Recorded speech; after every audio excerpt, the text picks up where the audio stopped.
Bonjour à tous, je suis Vanessa et je suis avocate et maman d'une petite fille de 4 ans. Et aujourd'hui, on va parler du recueil de la parole de l'enfant. Il paraît qu'il faut que je recueille la parole des enfants. Alors attendez, il faut qu'ils soient capables de discernement. Viens voir là, toi. Bon, c'est pas pour moi ça. Viens voir toi. Pas pour moi non plus. Toi, t'es capable de discernement? Alors, dis-moi bien, ton père il est gentil? Ta mère elle est gentille? Non, on ne dit pas ça. De toute façon, tu sais pas ce que c'est qu'une nénette, tu sais pas ce que c'est qu'un zizi. Alors, va pas dire des horreurs. Hein? On respecte ses parents. Donc j'écoute, tu reprends. Qu'est-ce que tu as à me dire? Est-ce que tu es heureuse à la maison? Voilà. Bon recueil de paroles de l'enfant, ça. Merci. Je vais pouvoir rendre mon papier. Cet enfant est heureuse, elle n'a pas envie de choisir. On peut la laisser.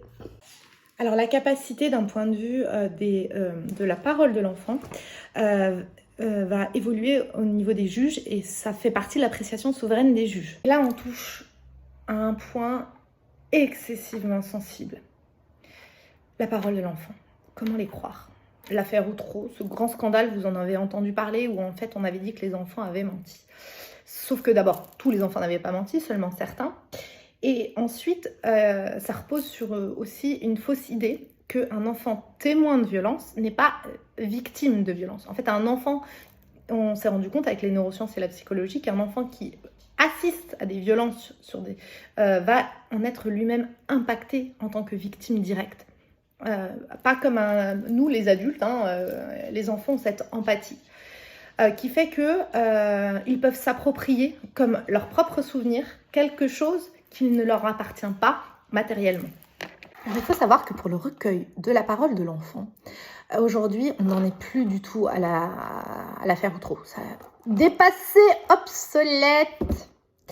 Aujourd'hui, on a notamment Maurice Berger qui dirige un diplôme universitaire sur le recueil de la parole de l'enfant avec des méthodes non suggestives et qui vont permettre justement de pouvoir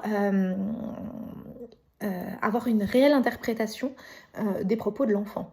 Alors cette expertise, elle repose sur 2 méthodes depuis 1985 qui s'appelle le Statement Validity Analysis de niveau 2013, qui a une validité qui est internationalement reconnue, mais qui ne vaut que pour les enfants à partir de 6 ans.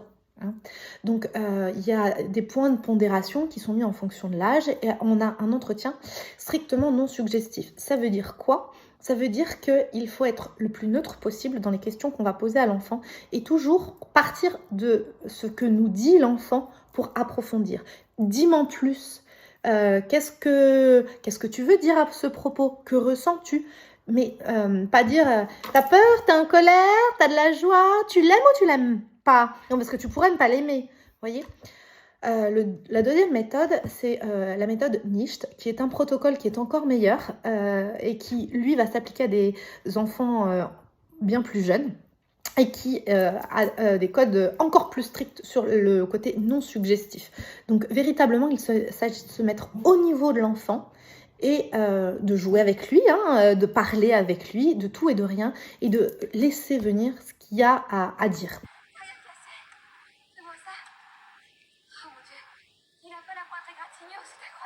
Je suis content que vous ne soyez plus fâchés tous les deux. Maintenant, je veux que ce soit James, mon papa.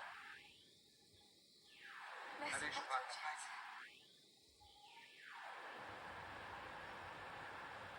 Papa. Il a dit papa. Je crois qu'il t'a appelé papa. Il faut bien qu'on distingue l'âge biologique, ma fille elle a aujourd'hui 4 ans et demi, de l'âge mental. Donc il y a des enfants qui sont plus en avance, plus en retard, et en plus sur des sujets différents. Il y en a qui vont être en avance sur la motricité globale, d'autres sur la parole, d'autres sur tout, d'autres qui vont être au contraire en retard. Et ça, c'est valable tout au long de la vie en fait. Donc on a des techniques pour mesurer le quotient intellectuel qui va s'intégrer aujourd'hui à toute une série de, c'est très scientifique, de tests en fonction de l'âge de l'enfant et qui va nous permettre d'avoir une vision de ça. Ensuite, il faut vraiment distinguer, et ça j'insiste, sur la culture, l'accumulation de connaissances et l'intelligence. On peut ne pas connaître le petit chaperon rouge et être excessivement intelligent. Ça n'a rien à voir. La nature propre de chaque enfant est différente en fait. Chacun a sa psychologie, sa manière de grandir, sa manière de se développer. Et les stades de développement ne sont pas au même âge. Regardez, par exemple, Emma, elle a su dire maman à 4 mois, vous vous rendez compte? Alors que celui-ci, hein, qui va bientôt avoir 10 mois, il parle toujours pas, il dit toujours aucun mot, hein? Hein? Oh bah oui, hein. Toi, tu rigoles beaucoup, hein? Alors que... Ah, oui. Le défenseur des droits, dans son rapport de 2008, page 191, nous définit donc, je vous rappelle, la notion de discernement comme la capacité pour un enfant à comprendre ce qui se passe, à appréhender la situation qu'il vit et à pouvoir exprimer ses sentiments. Et la Cour de cassation a bien dit qu'il n'y avait pas d'âge. Donc, on se retrouve ici avec un problème. C'est que l'article 12 de la Convention internationale des droits de l'enfant impose de prendre en compte la parole de l'enfant. L'article 388-1 par rapport au juge aux affaires familiales invite le juge à entendre les enfants sur leur situation quand ils sont capables de discernement. L'article 375-1 va aussi inviter notamment le juge des enfants à prendre en compte, à essayer de recueillir l'adhésion des familles aux mesures qui sont mises en place et à prendre en compte la parole de l'enfant capable de discernement.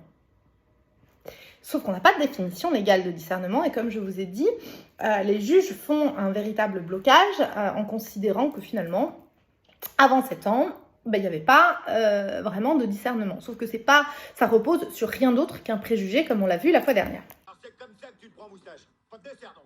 Eh ben tu l'auras voulu, on va te la punir dans l'assiette. Mais c'est surtout toi qui vas déguster. Regarde le petit avion.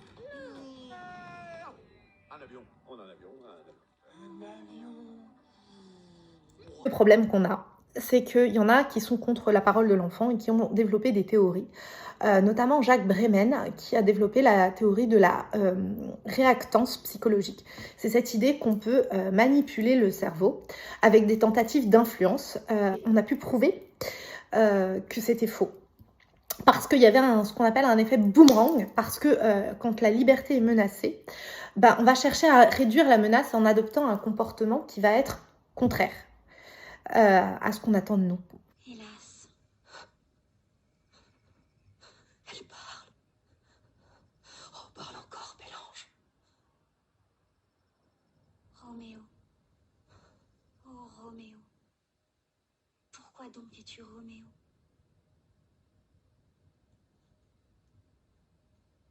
Renie ton père et refuse le nom qu'il t'a transmis, ou si tu ne veux pas, fais serment de m'aimer, je cesserai d'être une Capulet. Dois-je en entendre davantage? Ou dois-je répondre à cela? C'est ton nom seulement qui est mon ennemi. Tu resterais toi-même si tu n'étais pas un Montaigu. Qu'est-ce qui est Montaigu? Ce n'est pas la main, ni le pied, ni le bras, ni le visage, ni la moindre partie de la personne humaine. Prends un autre nom. Qu'est-ce qu'un nom après tout? Si celle que nous appelons une rose portait un autre nom, ne sentirait-elle pas aussi bon? Roméo, même s'il ne s'appelait pas Roméo, garderait cette perfection qui m'est chère, quel que soit son titre. Ah, Roméo, défais-toi de ton nom, qui n'est pas ta personne, et à la place de ce nom, prends-moi tout entière. Je vais te prendre en main. Le syndrome d'aliénation parentale est une invention américaine qui ne repose sur aucune donnée scientifique. Et pour autant, elle a un écho formidable chez les juges. Le syndrome d'aliénation parentale, c'est l'idée que en fait, le parent qui va protéger son enfant victime de violence va en fait créer un mensonge qu'il va le mettre dans la tête de son enfant et que du coup l'enfant ne va faire que redire la parole de l'adulte. On sait, donc c'est un effet, c'est l'effet du Dr Fox, qu'on utilise notamment dans la publicité. C'est-à-dire qu'on va faire un discours vide et on va vous faire croire, parce que sous prétexte que c'est quelqu'un qui est renommé, etc., on va vous faire croire que c'est vrai. Ça, c'est valable avec des adultes, mais comme nous l'a dit Rousseau, les enfants sont les plus proches de la nature et donc ces effets de donner envie, marketing, etc. Sont des effets qui s'adaptent aux adultes et qui ne sont pas transposables aux enfants. Et c'est en ça où il faut bien distinguer un enfant et un adulte. Ce ne sont pas les mêmes, effectivement, et il y a une psychologie propre à l'âme enfantine. Et aujourd'hui, heureusement, on le sait, on a des études et on continue à les approfondir parce qu'on n'est qu'au début d'une véritable révolution en termes de neurosciences, de psychologie concernant les enfants. Parce que jusqu'à présent, on ne les avait jamais pris en considération. Mais pourquoi tu pleures? On peut plus réparer les enfants comme on voulait. Allez, viens. Je vais te consoler, on va aller écorcher quelques animaux. En général, ça remet du baume au cœur. On les tape un peu. De toute façon, eux, ils disent rien. C'est des objets. Bon, on leur a donné un petit statut, mais il y en a encore qui pensent qu'ils n'ont pas de sentiments. On n'est même pas obligé de bien les anesthésier. Allez, viens, on va s'amuser. On va pouvoir scier les animaux sans anesthésie. On peut même leur arracher leurs ongles. Chouette! Mario repart à l'attaque! Qu'est-ce que t'es gentil, Cruella, quand même. Quelles études qui montrent que souvent les auteurs de violences intrafamiliales sont aussi violents avec les animaux. Alors, à différentes échelles, hein, évidemment, mais de plus en plus, on est en train de travailler sur ce lien.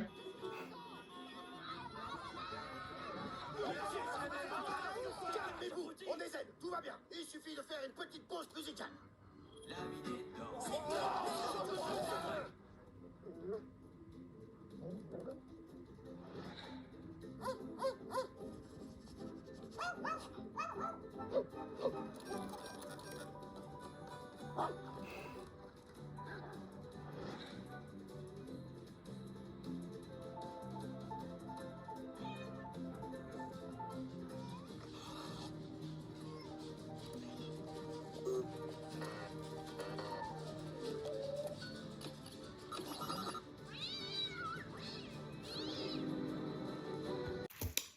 La dernière distinction qu'il faut vraiment faire, c'est qu'on doit soutenir devant les juges, nous en tant qu'avocats, et vous en tant que maman, c'est que le discernement, c'est différent de la maturité.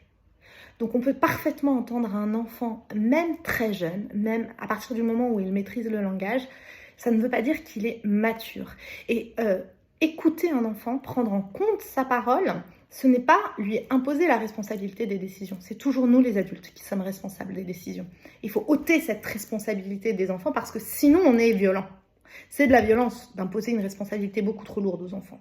Donc discernement et maturité ne sont pas la même chose et ce qui doit, et c'est une confusion qu'on fait depuis tellement longtemps que c'en est devenu comme si c'était des mots synonymes, alors que ça ne l'est pas du tout, ça recouvre des choses qui sont complètement différentes. Alors le dernier prétexte pour pas entendre les enfants, quand on a écarté le fait que ils étaient capables de discernement, qu'ils avaient le droit d'être écoutés, quand on a réussi à balayer tous ces préjugés, on croit que enfin le juge va écouter la parole des enfants, va la prendre en compte. Ben non. Parce que le dernier rempart qu'il va falloir faire tomber, c'est cette notion de conflit parental. Parce que nous dit le juge? Le juge dit « Oh non, on n'écoute pas l'enfant parce que c'est le prendre au milieu de ses parents. Et comme il doit respect et honneur à chacun de ses parents, s'il dit du mal de l'un ou de l'autre, on le met au milieu d'un conflit qui ne le concerne pas. Et donc surtout, il ne faut pas qu'il exprime ce qu'il désire, hein, parce qu'on va partir du principe que c'est mauvais pour lui. » Et cette pensée-là qui ne repose sur rien d'autre que du préjugé est un rempart terrible qu'il faut abattre. Et notamment, il va falloir revenir sur la notion de conflit parental, ce qui sera l'objet de notre prochaine vidéo. Je vous remercie de m'avoir écouté et de votre attention. J'espère que ça vous plaît et n'hésitez pas à me poser d'autres questions ou à faire des commentaires sur ces vidéos. Je vous remercie.